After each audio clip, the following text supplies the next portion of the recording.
नमस्कार। कभी ये जंगल हमारे दिलों की धड़कन हुआ करते थे।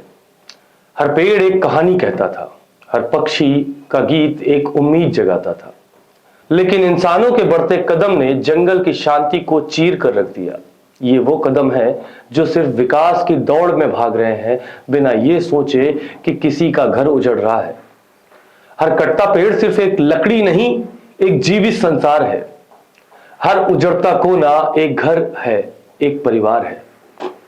ये जानवर कुछ कह नहीं सकते, वे सिर्फ देख सकते हैं अपने घरों को बिखरते हुए, अपने बच्चों को खोते हुए।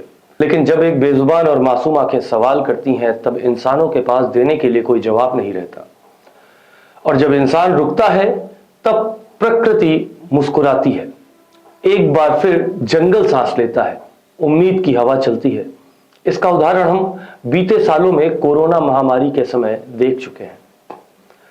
आज ये बातें मैं इसलिए कर रहा हूं क्योंकि अक्सर हमें ऐसे दृश्य देखने को मिलते हैं जहां शेर, चीता, बाघ, तेंदुआ जैसे जंगली जानवर भोजन की तलाश में शहरों में आ जाते हैं, जिससे आम जनमानस को खासी समस्याओं का सामना करना पड़ता है और कई बार तो अपनी जान से भी लोग हाथ धो बैठते हैं।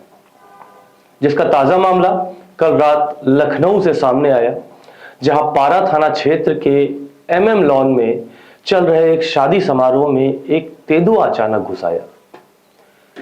तेंदुए को देख वहां के लोगों में हड़कंप मच गया और लोग अपनी जान बचाते हुए भागकर सड़क पर आ गए। इसके बाद प्रशासन को सूचना दी गई और मौके पर पारा थाने की फोर्स और वन विभाग की टीम पहुंची।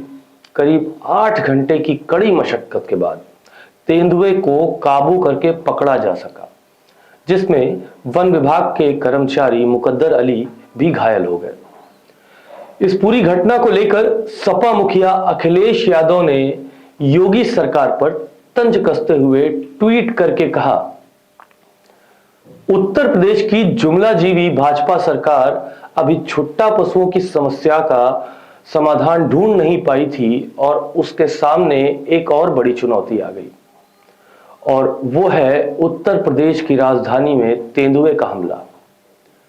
लखनऊ में एक शादी समारोह में तेंदुए के प्रवेश का समाचार चिंताजनक है। भाजपा सरकार में भ्रष्टाचार का एक रूप यह भी है कि जंगलों में इंसान का अतिक्रमण बढ़ता ही जा रहा है।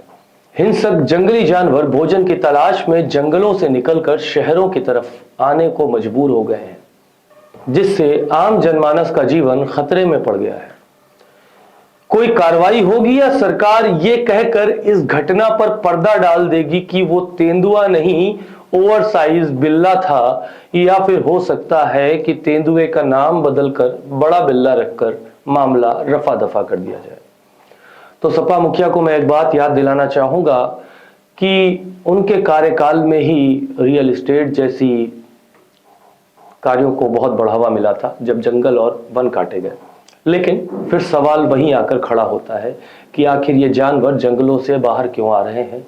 उसकी सबसे अहम वजह यही है कि विकास की अंधी दौड़ में बड़ी बड़ी फैक्ट्रियों के पूंजीपति और सबसे ज्यादा पैसा बनाने की चाह रखने वाले बिल्डर, जिन्होंने विकास के नाम पर शहर के आसपास जुड़े वनों और जंगलों को काटकर वहां गगनचुंबी इमारतें खड़ी कर दी हैं और जाने अनजाने में कई बेजुबानों के घर उजाड़ दिए।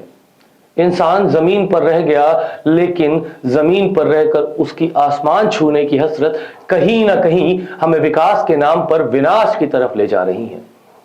अब हमें समझना होगा कि विकास का मतलब विनाश नहीं, संतुलन ही धरती की सच्ची खुशी है। अभी के लिए बस इतना ही। आगे की और बड़ी खबरों के लिए आप लगातार हमारे साथ जुड़े रहिए और देखते रहिए प्राइम भारत।